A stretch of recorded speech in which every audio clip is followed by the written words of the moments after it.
काम से प्रभारी हैं, पश्चिम बंगाल से चलकर आज बाबा दशरथ की धरती पर पधारे हैं। मैं उनको इस कमेटी की ओर से, इस संघ की ओर से मैं आमंत्रित करना चाहता हूं कि आए और अपनी बातों को रखें।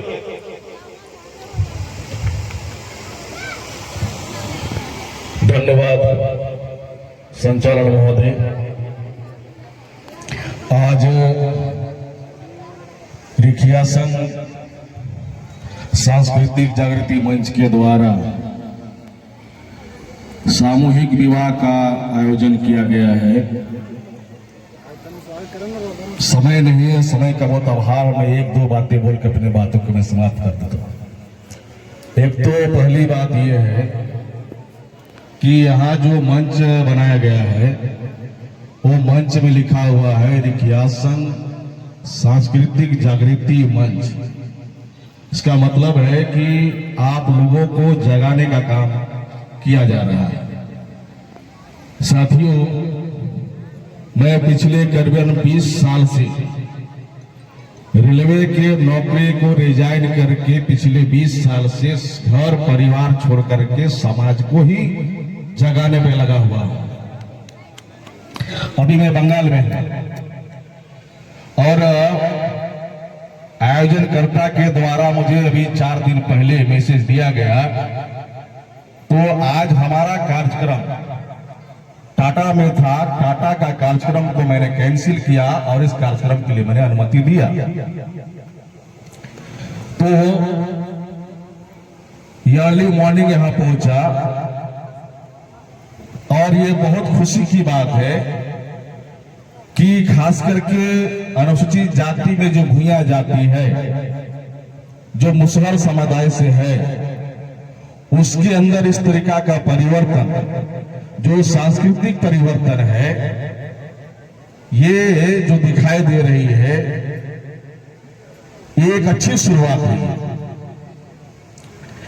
अभी तक हमने ये देखा कि हमारे पढ़े लिखे लोग हो या अनपढ़ लोग हो, जितने भी रीति रिवाज परंपरा या जो भी कार्यक्रम करते हैं, वो सारे सारे कार्यक्रम जितने विधि विधान है, वो सारे कार्यक्रम वो ब्राह्मणों के द्वारा करते हैं, चाहे पढ़े लिखे लोग हो या अनपढ़ लोग। मेरा सभी से एक सवाल है, सिंपल सवाल, ज्यादा कठिन सवाल नहीं है, कि बच्चे पैदा आप करते हैं, लड़की या लड़का का मां बाप आप हैं, शादी आपको तय करना है, खर्चा आपको करना है, समय आपको लगाना है, बुद्धि आपको लगाना है, बच्चा आपका है, खर्चा आपका है, समय आपका है, बुद्धि आपका है, मगर बच्चे का तारीख कौन बिठाएगा? पंडित जी। और पंडित जी कितना पढ़ा लिखा? 4वीं पास। आप बच्चा पैदा किए, शादी आपकी लड़की को करना है, तो तारीख आप नहीं बिठा सकते, ब्राह्मण बिठाएगा। अभी यहां बोल के गए सांस्कृतिक गुलामी, तो सांस्कृतिक गुलामी के संदर्भ में यह बात मैं आपको समझाने का प्रयास करूं। गुलामी किसको बोलते हैं? गुलामी की परिभाषा क्या है? आप तो सोचते होंगे, अरे अंग्रेज तो चला गया 47 को, हम लोग तो आजाद है। गलत बात, बहुत बड़ी गलत बात है ये। झूठा इतिहास पाया जाता है देश के अंदर में। आज भी हम लोग गुलाम है, आर्थिक रूप से गुलाम है, सामाजिक रूप से गुलाम है, शैक्षणिक रूप से गुलाम है, धार्मिक रूप से गुलाम है। जीवन का प्रत्येक क्षेत्र से हम गुलाम है। गुलामी का परिभाषा आपको बताते हैं, क्या है गुलामी, किसको बोलते हैं गुलामी? भविष्य हमारा फैसला ब्राह्मण करता है, इसको बोलते हैं गुलामी। सिंपल, एक लाइन, ज्यादा नहीं। भविष्य हमारा है, फैसला ब्राह्मण करता है, यह है गुलामी। लड़का आपका है, तारीख पंडित बिठाएगा, गुलामी। घर आपने बनाया, प्रवेश ब्राह्मण करवाएगा, गुलामी। अरे भाई, घर आपने बनाया, खर्चा आपने किया, बुद्धि लगाया, समय लगाया, सब कुछ लगा घर में, घर का मालिक आप हो, तो प्रवेश करने के लिए पंडित जी के पास उसकी अनुमति की जरूरत है। ये गुलामी नहीं है। घर आपका है तो आप तय करो ना किस तारीख को मुझे प्रवेश करना है। तो आप नहीं कर रहे हो उस देश में। आप जो भी कर रहे हो, आपको ऐसा लगता है कि हम कर रहे हैं, हमारा फैसला है, गलत। इस देश में जन्म से लेकर मरण तक बगैर ब्राह्मण का नहीं चलता। समय का भाव इसलिए मैं शॉर्ट कर दिया। जन्म से लेकर मरण तक बच्चा पैदा हुआ, नाम कौन रखेगा? पंडित जी। अरे बच्चा पैदा कर सकती हो तो नाम भी तो रखो। बच्चा पैदा करने की ताकत है, नाम रखने की ताकत नहीं है। नहीं, पंडित जी रखेंगे। अच्छा, पंडित जी भी बहुत महान आदमी, वो बोलता जजमान ये बच्चा कौन दिन का पैदा हुआ? बुधवार का पैदा हुआ। अच्छा, बुधवार का पैदा हुआ, इसका नाम बुधना ठीक है, मंगरा ठीक है, शनिचरा ठीक है। इस प्रकार का नाम रखते हैं ताकि उसका मनोबल गिराया जाए। जिसका मनोबल गिर जाता है वो कभी भी बड़ा काम नहीं कर सकता, बड़ा सोच नहीं सकता। ये समाज का मनोबल गिराया गया। ये मंच के द्वारा आपका मनोबल बढ़ाने के लिए आपको जगाने का काम किया जा रहा है। हर परिवर्तन का मूल परिवर्तन है विचार परिवर्तन। हर तरह का परिवर्तन, किसी भी प्रकार का परिवर्तन, हर परिवर्तन का मूल परिवर्तन है विचार परिवर्तन।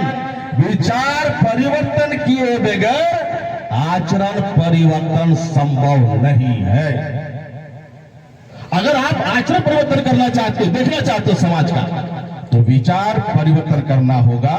विचार परिवर्तन करने अपने आप नहीं होता है, समाज को विचार परिवर्तन करने वाले लोग चाहिए। अभी यहाँ पर्वत पुरुष मानव दशरथ मांझी जी का यहाँ पर चर्चा आई। अभी शंकर जी जो एडवोकेट है, इनकी बातों से मैं 200% सहमत हूं। ये झूठा इतिहास बताया जा रहा है, आप लोग भी स्वीकार कर रहे हैं। मुझे उनके बारे में जानकारी है, ज्यादा नहीं जानकारी है, थोड़ी बहुत जानकारी है। क्या जानकारी है कि दशरथ मांझी जी कबीरपंथी थे। वकील साहब थे, दशरथ मांझी जी कबीरपंथी थे। और कबीरपंथी का मतलब है कट्टर ब्राह्मणवाद, कट्टर ब्राह्मणों को छोड़ देने वाला कबीरपंथी लोग। कबीर जी की वाणी है, क्या वाणी है? पत्थर पूजे तो हरि मिले तो मैं पूजू साला पहाड़। कबीर जी बोल रहे हैं अगर पत्थर से पूजने से भगवान मिलता है तो पहाड़, ये पहाड़ कहां पूजा? पहाड़ पूजते। कबीर जी की वाणी है ये। तो दशरथ मांझी जी कबीरपंथी थे, इसका मतलब है ब्राह्मणवाद का कट्टर विरोधी थे। और पहाड़ तोड़ा गया है। ये पहाड़ तोड़ने की जो रीजन मुझे समझ आ रही है, वो रीजन क्या है कि कोई न कोई हमारे लोगों को रास्ता रोकने का विरोध किया, अछूतों को रोका। वरना सिस्टम में हमारे लोग अछूत है, और अछूतों को रास्ता रोकने की वजह से बाबा दशरथ मांझी ने अल्टरनेटिव विकल्प खड़ा किया कि अगर आप रास्ता रोकते हो हमारे लोगों जाने के लिए तो मैं रास्ता बनाऊंगा। अपना खुद का रास्ता बनाया और पहाड़ खुद का रास्ता बनाया। ये कोई प्यार का प्रतीक कुछ नहीं है। हर समस्या का भी कुछ संदर्भ को कारण होता है। तो साथियों, मैं इतना ही बात, कोई समय नहीं है, इसीलिए आप लोग यहाँ पर आए हो तो कुछ बातें को समझ करके जो यहाँ बताया जा रहा है, जो किया जा रहा है, उस पर आप अमल ऐसे नहीं कर सकते। आपको समझना होगा और समझ करके सही गलत का फैसला लेना होगा, तब जाकर के आपकी परिवर्तन आएगी। जब परिवर्तन आएगी तो आपके आचरण, आपके बिहेवियर में ये परिवर्तन दिखाई देगा। वो तब दिखाई देगा जब आपके विचारों परिवर्तन होगा। मैं इतना ही बोलकर अपनी बात समाप्त करता हूँ। आप मेरी बात ध्यानपूर्वक सुना, इसके आभार, धन्यवाद। बहुत बहुत धन्यवाद।